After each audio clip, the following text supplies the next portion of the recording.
Hello, beautiful souls. Once again, is the Soul Leader. Um, I have another video that I wanted to make based off a conversation. Based off a scripture that I read today. And today's scripture I read was Proverbs, chapter 1, verses 1 through 19. And while I was reading it, the Lord brought to mind something about myself that I don't always admit to others, and a little bit about a chapter in my life that I've recently gone through, but it was the outlook of what I've gone through. It was teaching me about the outlook, and the Lord told me to express what I have learned about being disobedient. So, um, the Lord was reminding me about how when you are walking with Christ, you can't walk with evildoers, meaning even though I've on this journey, there were still people around who are not on the journey and people who don't necessarily choose God, and the Lord removed a lot of people away from me for a reason. He was preserving me for a particular purpose. And I'm just allowing the Lord to just use me in the way that He chooses to. Now, I'm going to read what I wrote, and I'm not going to wing it. I'm just going to read what I wrote because it was just flowing to me and my pen was just going. So, the evil look for innocent souls. And in my life, I remember a time when I was completely innocent. And I cried about my innocence to God. But and it was more so because I was hard hit. Like I said in previous videos, I had warning signs. My intuition was kicking in heavy, and there was just too many red flags like all around me trying to warn me of what I was about to get into, right? And I was going down a path of darkness, and the Lord broke those chains. What did it say? I don't know what I wrote right there. I need to take another time to look at that. But that was for me to talk about being hard headed and how I had a soft behind because of it. And what I mean by soft behind, how I was crying tears for a long time. Um, well, let's just say someone was removed from my life, right, at one point. Not removed, they removed themselves. And I didn't know how to take that. I didn't know that that was like a setup, you know, training, putting me in training. Because in my mind, it was something else. You talking about somebody confident, nice body, all those things, usually the type of person that, you know, uh, normal people deem to be sexy, fine, and intelligent. I kind of looked like everybody else.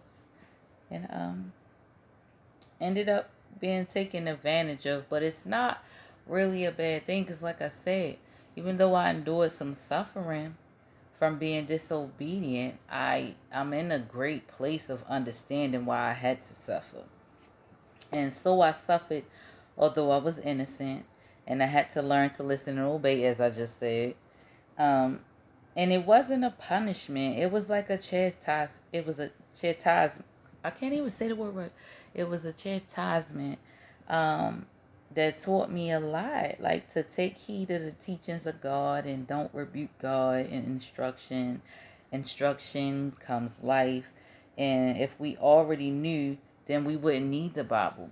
If we already knew how to be and if we knew how to navigate this life. It's the good book that guides you through any season. And I have learned what happens when you disobey. Just because on the surface a person or a thing looks good and sounds good, you got to test that spirit for its goodness. You got to really test the spirit. And I didn't really understand the meaning of that at one point in time. But being as though the things that I have went through and been on this journey, it's like I could kind of see through so many things easily, especially when I'm seeing somebody go through something that I went through, or when someone decides to come talk to me, because people do it all the time. Sometimes I don't want to talk, and somebody want to come and tell me their problems, which I don't mind listening. I don't get tired of people telling me their problems, because sometimes they would direct it to the right person and give them the right advice anyway. So coming and talking to me is never an issue. You will save yourself from sorrow and bitterness when you're capable of testing that spirit. And be careful what you ask for, because you just might get it. Like when a particular person wasn't in my life anymore, at the time, during that season, I just kept praying for them to come back and be around. And they did. But when they came back, it wasn't what I expected. It was what I wanted for a good year and some change. And then it went someplace else, somewhere that I would have never thought that I would see myself being. It was someplace that I used to talk about and, laugh at other women about. Not laugh at them, but just say, oh no, I couldn't. Because back then I didn't used to do relationships, because I knew I was too much, and I knew what I had to give was too much. But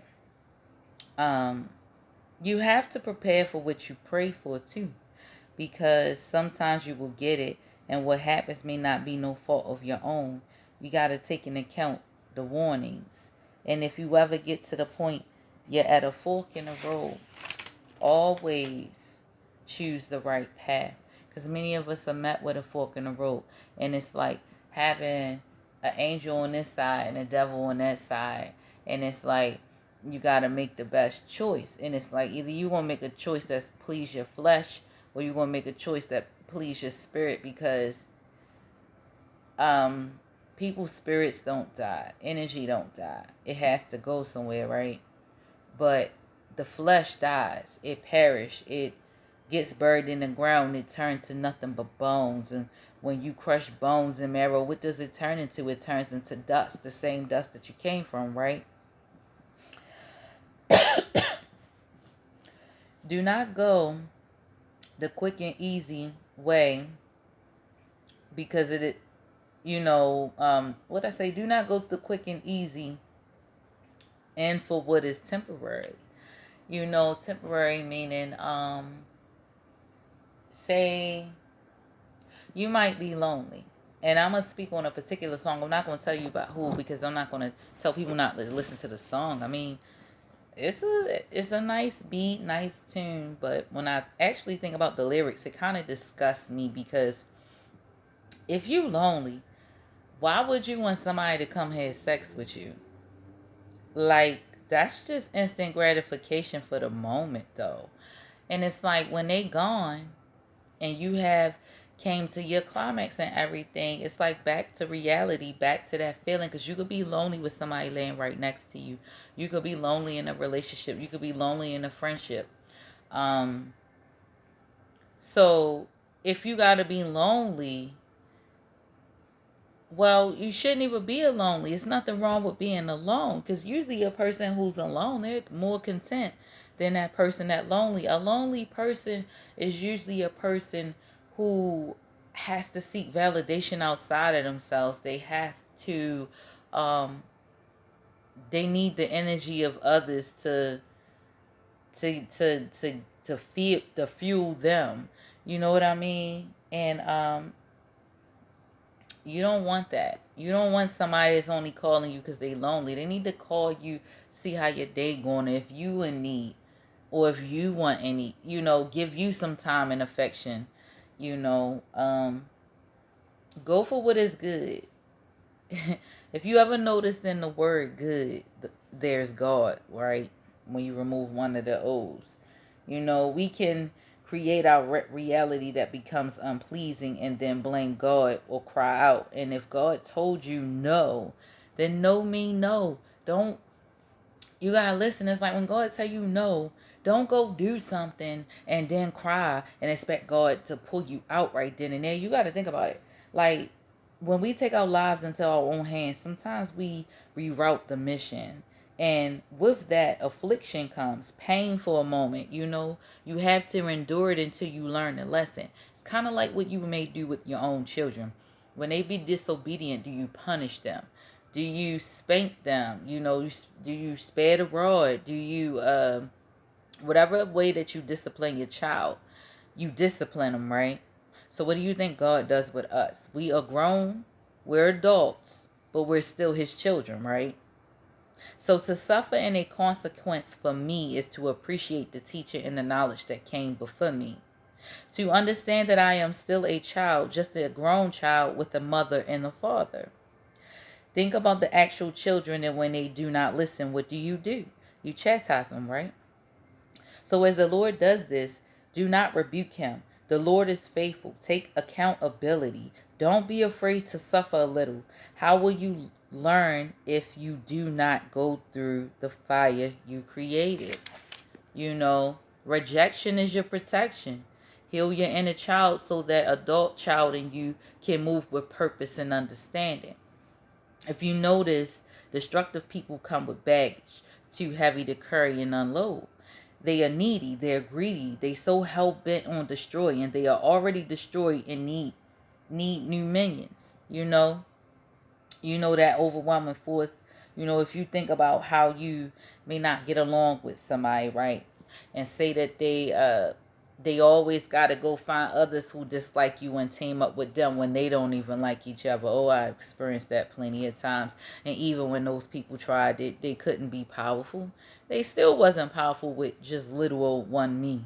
You know, um, they form like alliances and stuff, and then the alliance always fall apart anyway, because you cannot come up against somebody whose strength is in the Lord. You cannot come up against somebody who's stands tall, like know who they are, who come with peace, who come with good intentions, who come with positivity and show it in their character.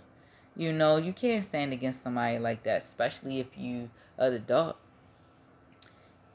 If a person needs a team to take you out, my friend, you are very powerful. Trust me.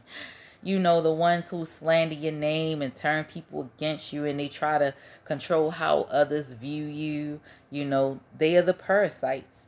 No one of God is a parasite. We are the host. We are the source. And many need the supply. So don't let them milk you dry and shrivel you up. Just go on about your life, better yourself, and know your worth. And that's because you are worthy. You are worthy. I am worthy.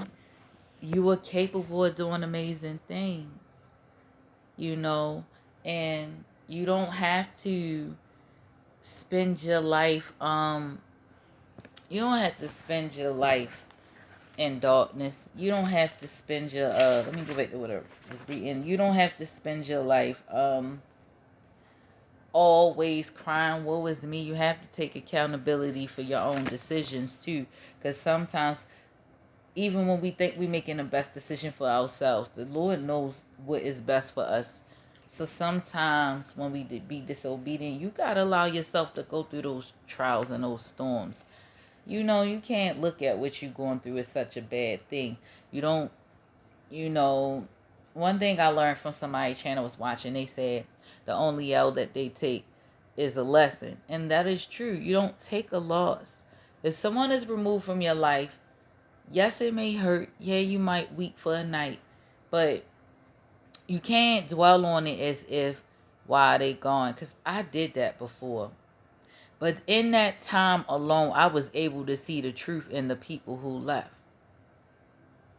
Like, I didn't have to force somebody to leave. Like, they left on their own, which was a great thing. Because then I was able to see how it was really being habitually used. And not even habitually, maliciously used. And it hurt when you realize it. And it hurts when you realize how many people really jealous of you and imitate you, but not in a good way. It's only one you. Can't nobody be you but you. And can't nobody be you better than you but you. You know? So I encourage you all to take accountability. Take full accountability for your actions and your choices. And don't get mad when you gotta go through some storm. Don't get mad you gotta sit in that fire, because trust me, when you go through that fire, you come out untouched. I tell you. So peace and blessings, beautiful souls, until the next video. Let me help you, and together we can help one another. Be safe.